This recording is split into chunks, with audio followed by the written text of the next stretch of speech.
Welcome to AL-MENA, a new generation, bringing new areas of our fellowship together with unity. All of our speakers are shared on our WhatsApp audio groups and speaker channels. The links will be dropped in the chat. If you're listening to this recording and need help, we have a way out that works. Please reach out and send us an email at ca.almena2026@gmail.com, and the crew will reach out and get back to you.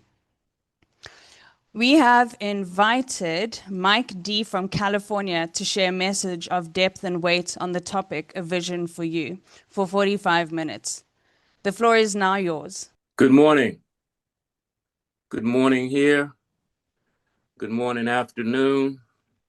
Good morning, afternoon. Here we go. Good afternoon, wherever you might be, or good evening, wherever you might be. I'm a recovered heroin addict. My name is Mike D. And it's such an honor. It's such an honor. It's a testimony to what's happened with my life. It's a testimony for someone that's on this meeting to know that what needs to be transformed in your life, what needs to be given to you to align yourself with another way of living life, it's offered here in the rooms of Cocaine Anonymous. See a bunch of my friends on here. I hope to make a bunch more new friends somewhere along the line. Before this meeting is over, I'll put my phone number and my email. So if anyone wishes to reach out to me, you are more than welcome to give a hello, to have a chat, to solicit help. I am a servant. My life has evolved into a place of being of service to the people about me and to God. It's quite interesting because Sunday mornings, I'm aligned with another fellowship that does exactly what we do in the nucleus of the rooms of Cocaine Anonymous. I'm a pastor of a church. When I was asked to do this, there was no second thoughts about aligning service the way it needed to be aligned so that I could come hang out with my people. The group of people that as a result of you introduced me to a way of life, a process of recovery that has altered my life and brought me back to center. So when I'm asked to show up, I show up. When I'm asked, will you help me? Will you sponsor me? Will you work with me? I show up. I don't turn anyone away. The reality of that statement is that the majority of you turn yourselves away because you're not willing to go to the lengths that's necessary in order to recover. I say I'm a recovered heroin addict because I've been relieved of a hopeless state of mind and body. There's that other piece that has kept me here 38 years, 39 years and a month and a couple of days. March 9th, 1987, March 9th, 2026. I'll be 39 years clean, physically removed from heroin as a nemesis in my life, taking control. So you probably want to look for, when you see what's happening here and you get privy to what we do, what are you doing here? what do we do? What are you doing here? What we can do is direct you to the fact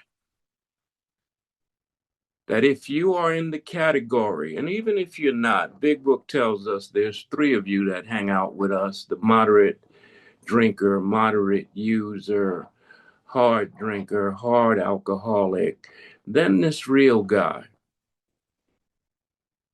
And to be quite honest, there's a solution for each one of you here in the rooms of Cocaine Anonymous. But for that real guy,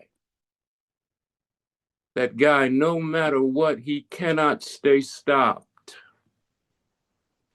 We have a vision for you.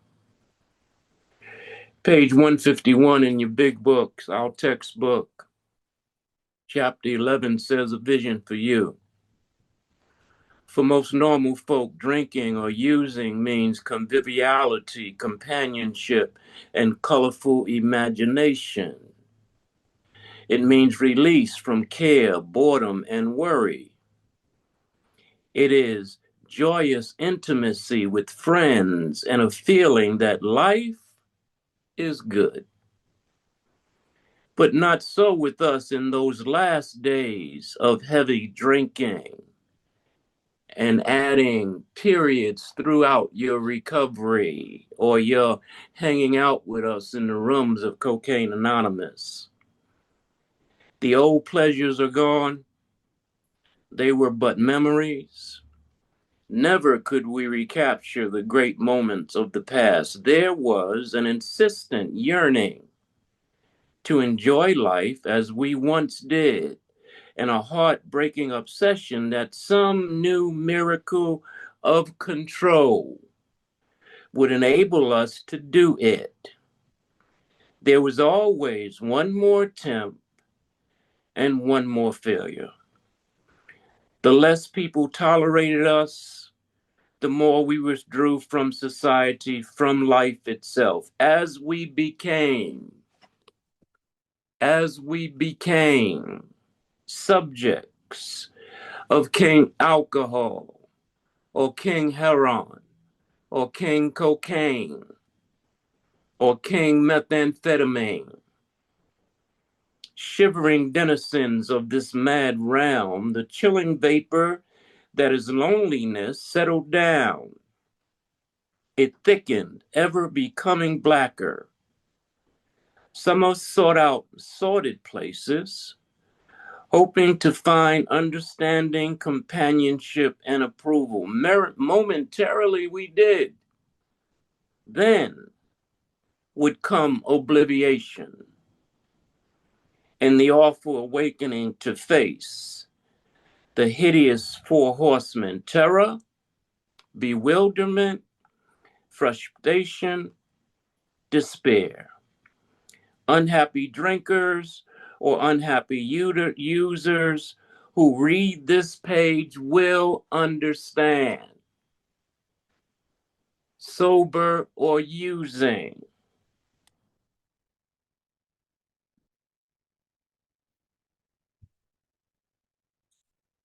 What do you think? What do you think? Is there still an avenue open to you for the vision that's been given us to face life on a daily basis with a solution that works for anything? I'm so grateful in that last treatment program in 1987 that I had no idea what was in store for me. See, I was brought up in a way that I found solutions to things. I was a handler of things. I brought about results with things in my life. And I tried that to the very end with heroin, thinking heroin was the problem. By that time, I had been in a number of treatment programs. I had tried a number of drug substitutions. I had did geographics. I had got some of the ducks in a row, couldn't keep them. But I never tuned into the idea that you might be able to bring that stuff about, Mike, but can you sustain it on the power that you have? And in my limited thinking, I always thought the solutions that I came up with would suffice in changing my life. I wasn't happy with my life from the age of 19 on certain levels. Hoodlumism, as my grandmother used to call it, concrete and pavement and skyscrapers, which is a way in New York City, Harlem, New York, became my way of life. I lived in that. I thrived in that to a certain degree. I was able to manipulate my way through life, where at certain times I would get answers and solutions to living life, but never tapped into an answer or solution that sustained me fully. Women didn't do it, drugs didn't do it, alcohol didn't do it, money didn't do it, relocation didn't do it, church didn't do it. I needed something that had some substance to it, some umph to it, because I had given my life over to something that had substance to it and umph to it. I will never forget that New Year's Eve night, snowflakes falling from the sky on the streets of Harlem, New York, wherein that solution that became the solution up until 1987 presented itself. I will never forget how Heron entered my life on that Christmas Eve night and created a magical change from the inside out. See, we can do something with the outside, but what's really going on in the inside? 6 days, 6 months, 6 years, 12 years, 20 years, on and on and on. How you living? One of my spiritual guides and mentors and sponsors, I'd go to Mark and I'd say to Mark what was going on in my life, and I'd come up with the solutions I had figured out. And he'd simply look at me eyeball to eyeball. That's why it's so important to have a sponsor that you can sit down with and you guys can look at each other eyeball to eyeball. He would look me in the eye and he'd say, Mike, how's that working for you? And way deep down in my spirit, it wasn't working. It was a temporary band-aid, a temporary solution that did not solve the problem. We have a solution here.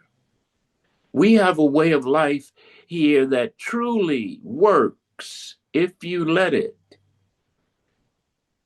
But it's totally, not partially, it's totally dependent on you. What do you really want? What you doing here? Are you here for show and fashion, or are you here because you know your life is on the line? Something has to happen because you've sold your soul to whatever it is that dominates you, that has total power over you. You get some distance between you and it, and sooner or later you're back doing it again, where you've said, I'm not going to do it again, and you do it anyway. What's really going on? That last treatment program in 1987 opened me up to the 12-step fellowships. I never knew there were 12-step fellowships. I never knew there was a process of recovery. I never knew that there was a textbook with an outlined way of being progressive in turning my life and my will over to a power that could recreate me through me. That it wasn't about fairy dust and laying hands on. It was about, I'll infuse in you, Mike, what you need to change your life. Then I'll give you the power to do that. Never knew that. That treatment program, I had adopted the idea that by the age of 42, I was a dead man. Something happened in American hospital. Something happened as I sat there and I listened to those H&I panels and they took us out to 12-step meeting. Something happened. Something penetrated that hardcore cast iron self that I had created as a result of living in that little country called Harlem, New York. Something happened. God penetrated what I thought was impenetrable. And he revealed himself to me very quietly, very calmly. He said, I am. Look around you. Look in the meetings that you go to. Look at the people who carry the message of hope. Look at the people that you've known that they've adopted a way of life and they've brought into the vision that I've given not only to you, Mike, but to the world. That recreation is possible. You no longer have to suffer. And it tweaked my interests. It tweaked my interest long before that last hospital stay. It tweaked my interest when I met my first sponsor 4 years before that. And we got tight as a result in that detox hospital, him being a counselor and me detoxing some 4 years earlier. We got tight because of concrete and pavement, his being from Watts, California, and me being from Harlem, New York. I didn't know what God was up to. God is up to something in somebody's life on this meeting this morning. God is working miracles in your life that you don't even have a clue he's doing. But the good part about that is that you're sticking. I didn't used to like that saying, keep coming back, but some of y'all need to keep coming back. I adopted a long time ago, just stay. So for those of you that have stayed and are staying, just stay. But for those of you that need to keep coming back, you keep coming back until you hear the message that has depth and weight, that holds your attention, that lets you know there is no wiggle room. There is no middle of the road solutions. What are you? Are you a real alcoholic or a real addict? Meaning you suffer from a physical, mental, and spiritual disease. Dis-ease in your body, in your mind, and in your spirit. You're suffering. Something's got to happen or you're going to be taken out. And oftentimes, it's not even by your nemesis, the drug that chooses you. It's by your thinking. That freed me. Page 23 freed me. It cut loose the idea that heroin was my problem, that relationships with people were my problem, that misery and depression was my problem. Page 18, first paragraph, page 52, middle paragraph. And on this page that I just read, the hideous four horsemen were my problem. It snatched it away and said, Mike, that's not the problem, man. The problem is your thinking. Long time ago, before you picked up anything, you became rewired. Because when I was born, I was wired into God. I was pure. I was innocent. I'm in the process of writing my autobiography, and I'm getting the blessing to look back in my life and see my life where I became altered and rewired to live in this world and live in this society that perpetuates self as the power, self as having the answers, self that is capable. And it's blowing me away. I re-edit what's already been edited, and the tears start to flow because I begin to see the grace of God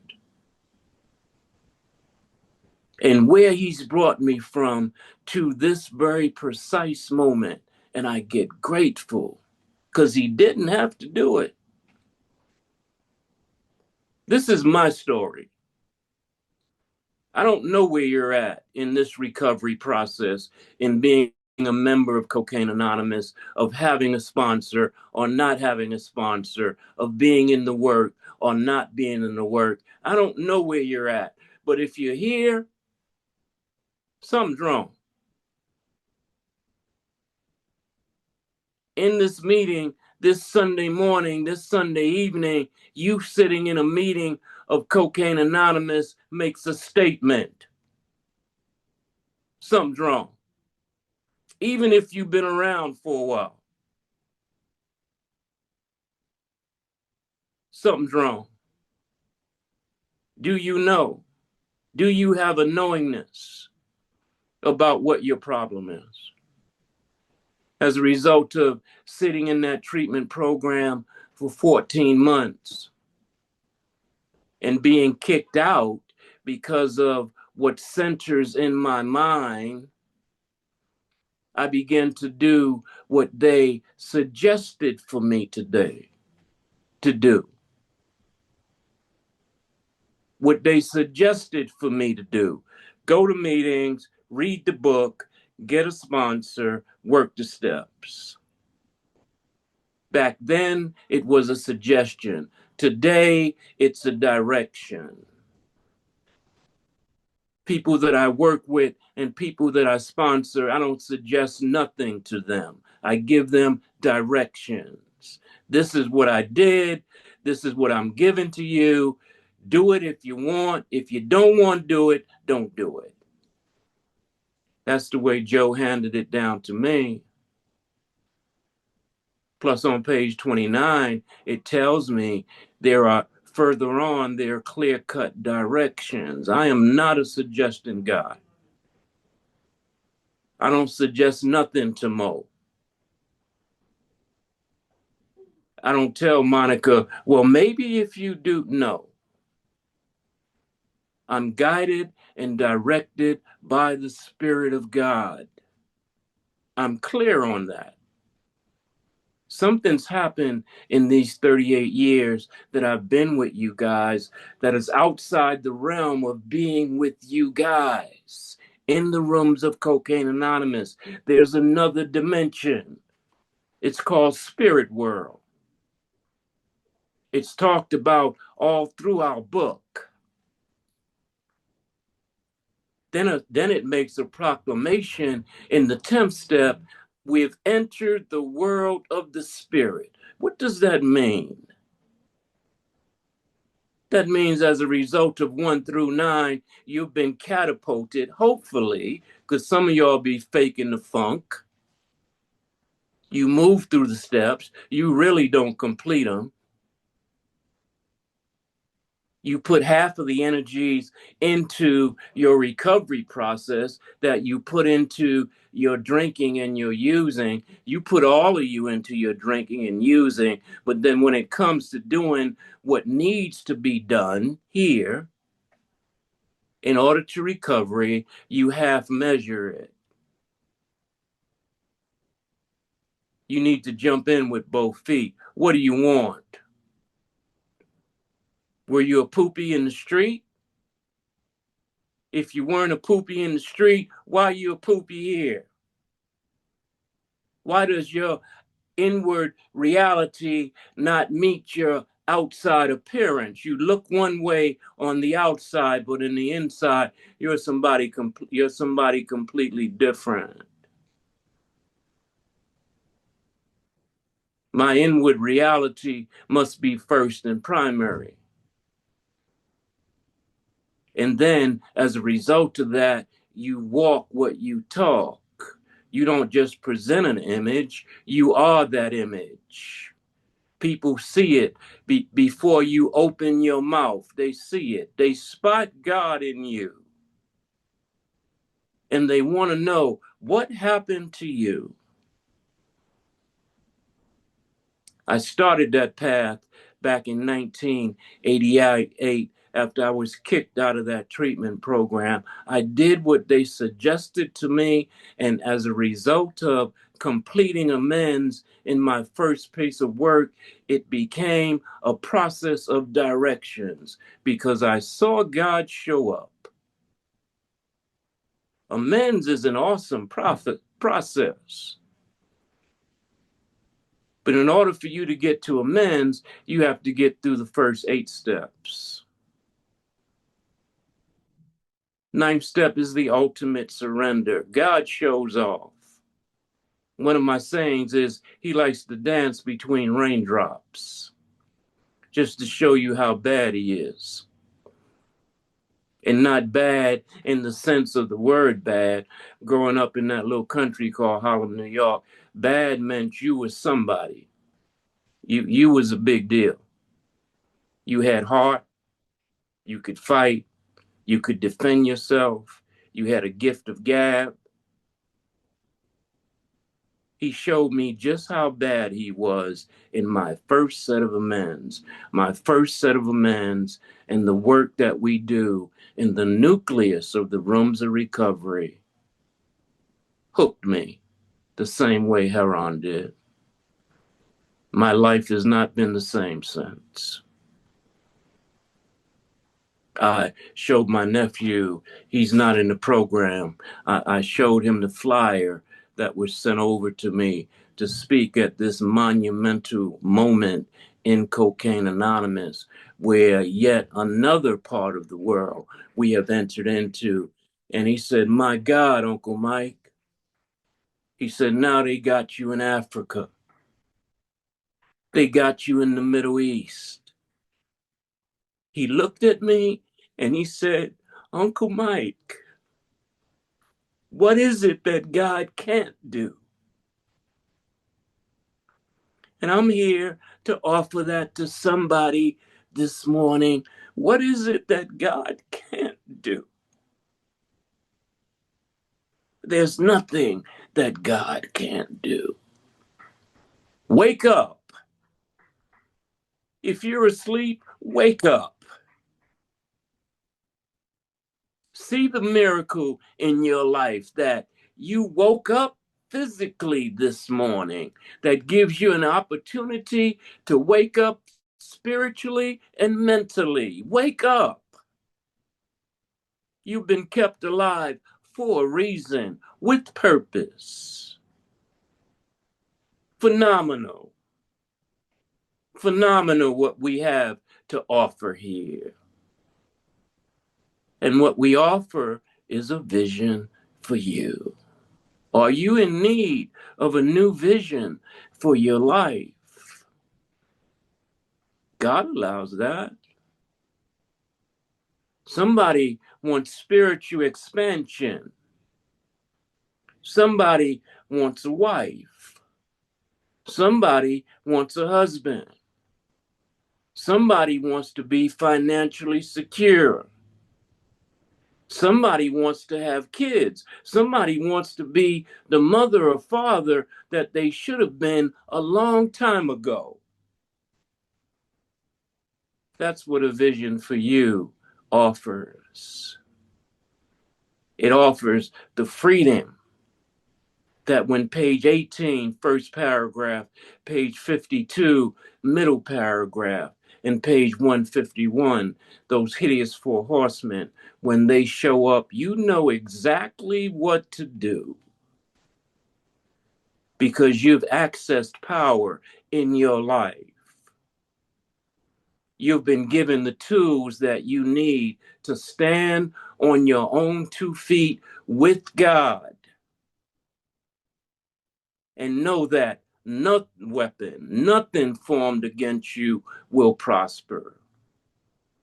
Because you're a son and you're a daughter with a magnificent, powerful father. That process in that first piece of work back in 1988 freed me because I was a dead man. Where I come from, you die from alcoholism and drug addiction. So many that I grew up with along the years from my early teens into adulthood died. A brother who died. We have a way out. We have a vision for you. We have individuals in these rooms that have been touched by the hand of God and will give you exactly what's given to them by God to give to you. Ain't no faking the funk. They ain't making nothing up. They rely totally on God for direction and guidance. Their lives are open book. If somebody's running around and they ain't transparent to you and you can't read them like a book, something's wrong with that. Something's wrong with that. What are they hiding? What are they hiding when they take on the facade that they're a big I am and you're a little you? What is that about? Ain't no big I ams and little yous. We're all one. We're children of a loving creator has kept us alive to this moment with reason and purpose. Have you found out what your assignment is? Why have you been kept alive? And the assignments are different for each and every one of us. But $1 to a donut, there's an assignment for you. Why are you here this Sunday morning? What is it that you want for your life that you know on a certain level is there for you, but you've never been able to access it, even if it is just not to drink and just not to use again? I shared with you my destiny was to drink and use for my entire life. I was dying that way. God very lovingly, very neatly, and very pleasantly revealed to me, no, you're not, Mike. No, you're not. And he began to reveal his plan for me. And his plan for me started with the process of recovery outlined in the big book of Alcoholics Anonymous. A journey and a movement through all 12 steps and completing them. There's no such thing as there's amends that you can't make. There's no such thing as inventory hurts too bad. And oh my God, it's killing me. I can't write no more. No such thing. You're poopy. It tells us successful consummation of all 12 steps.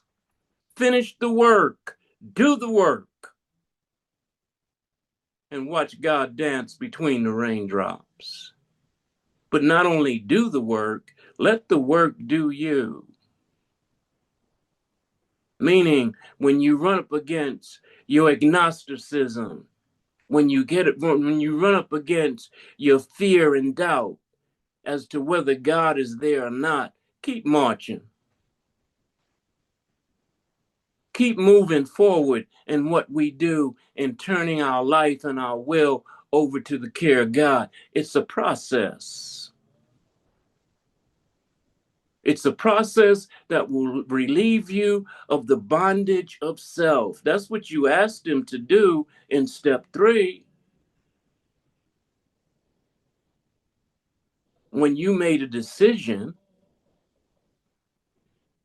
to turn your life and your will over to a God of your own understanding, he can be what you want him to be. But is he in your life for real? If you don't believe, are you willing to believe based on what you've experienced in step 1? Drinking or not drinking? Using or not using? I get to breathe today. I get to be a useful member of society today. I get people to say to me, I love you, man. And it's not the kind of love that at one time in my life, like many of you, took the wrong way.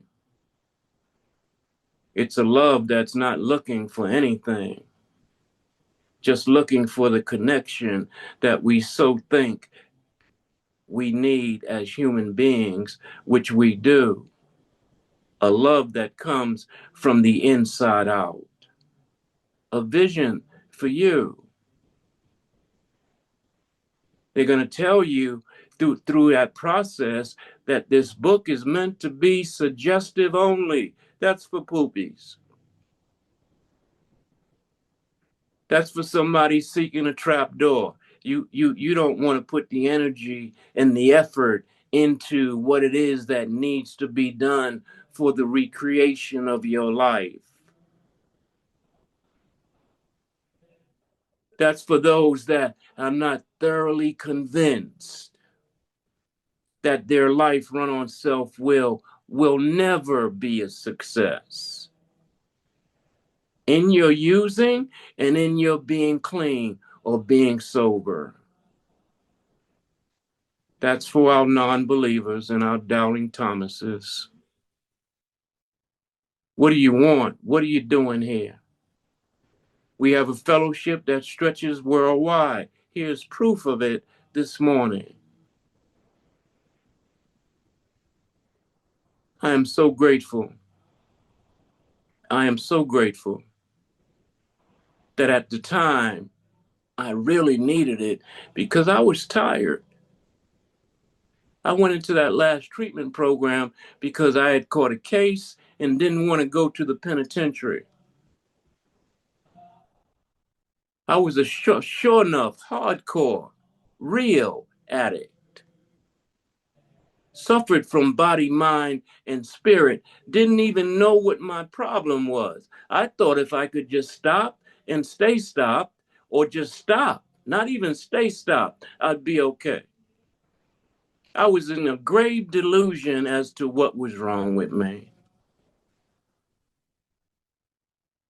What's happened in my life is that this process of recovery, this new way of life that I live on a daily basis, I keep it very simple. I don't intellectualize the big book. I don't add to or take away from our spiritual manuscript. I do and have done for a number of years exactly what they've instructed me to do. And I've followed the directions, and my life is phenomenal. I'm getting ready to head to the UK and hang out with my family again to spread joy, love, and peace again. to meet new friends, more new friends again. The whole world has been opened up to me, where I was stuck for a number of years in a 4-block radius in a little country called Harlem, New York. On 12th Street to 116th Street, 7th Avenue to Lenox Avenue. Stuck. Somebody on this meeting this morning, you stuck right now. And you've been in the rooms for a while and you stuck. And you're stuck because you're not willing to take the next step. You're not willing to open the next chapter. You don't want to move on from that sponsor that you're not getting what you need, and your spirit has alerted you to the fact there's more that you need here. You need to become a seeker. You're unwilling to believe that God is directing and guiding your life. You're unwilling. So you suffer. You physically suffer because the disease in the body is not only about the allergy, it's about taking care of your physical body because that's the temple of God. So when something goes wrong, instead of you going to the doctors who were created by God and God works through, you make a decision, I'm not going to see no doctor, and you suffer. As perpetuated by you. Something's wrong with that picture. So I want to say to you this morning, because they asked me to, that there's a vision for you, that somebody on this meeting you need to grasp with both hands. If you're new to our fellowship and you don't understand what we're talking about, hook up with somebody that does. Call and talk to your fellows. Watch what people do in meetings. They tell you, don't take inventories, take inventories. See if they walk in the way they talk. See if you can surmise that the way they are in meetings, they're the same way at home or in the workplace or with their children or their what. See if they're fake and a phony. Or are they truly living the life that's been laid out and mapped out for every single human being on the face of this earth, not just us? I love my God, and I love what he's done with my life. He moved me out of the delusion that eventually I would be 6 feet under as a result of what dominated me. Nothing dominates me today. The only thing that dominates me today is how can I serve you more? How can I help your people more? Infuse into me newness as directed through your textbook that you gave Bill and Bob, divinely inspired. Show me how to help somebody open up their life. Joey, how long do I do this? You might have told, oh, I see it up here. I got 1 minute and 37 seconds. I just want to say God bless you, man.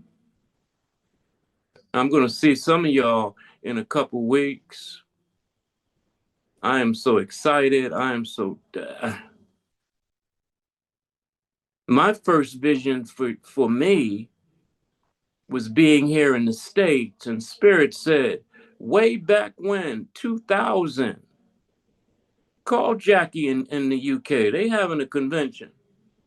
Ask them if you can do that workshop you do, the process of recovery out of the big book. Ask them if you can come and do it. Had never been out of the United States.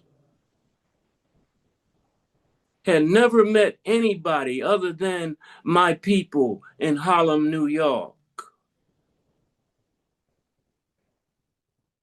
Call her, ask her. Out of that vision given to me, which I'm quite clear on, by spirit, I've been traveling back and forth across the pond for 26 years now. I've been to Africa, I've been to Morocco, I've been to Marrakesh, I've been to Casablanca, but not for recovery, not to do a workshop, not to speak at a convention. That's the next avenue that's going to open up for me. I look to meet some of you personally, eyeball to eyeball, one day. Joey, thank you so much. I don't know if you by yourself was responsible for this. Whoever was tagged up, lined up with you to do this. Thank you guys so much. This was quite an honor. You don't know. Or maybe you do know. Because what's happened in my life has happened in your life. God took this dauphin, this junkie, this heroin addict, and whispered in his ear, no, that might have been the avenue you took, but that's not who you are, Michael Eugene Dolphin. You're my child. I've had a plan for you from the beginning of your existence in your mother's womb. You just hold my hand and walk with me. Watch what I do for your life, young man. I am ecstatic. I am ecstatic. My purpose in life is to help others. My purpose in life is to pass this message on, and that's all. If it requires me sharing my experience, my personal experience with my life and helping you, I'll do that.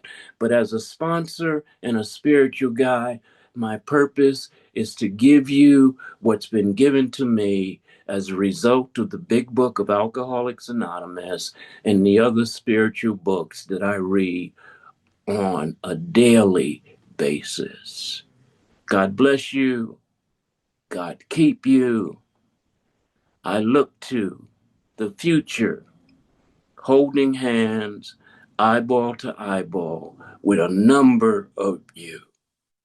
Why? Because I don't know you, but I love you. Because you're my people. You helped in saving my life. And for that, I am so grateful. God bless this morning. God bless you.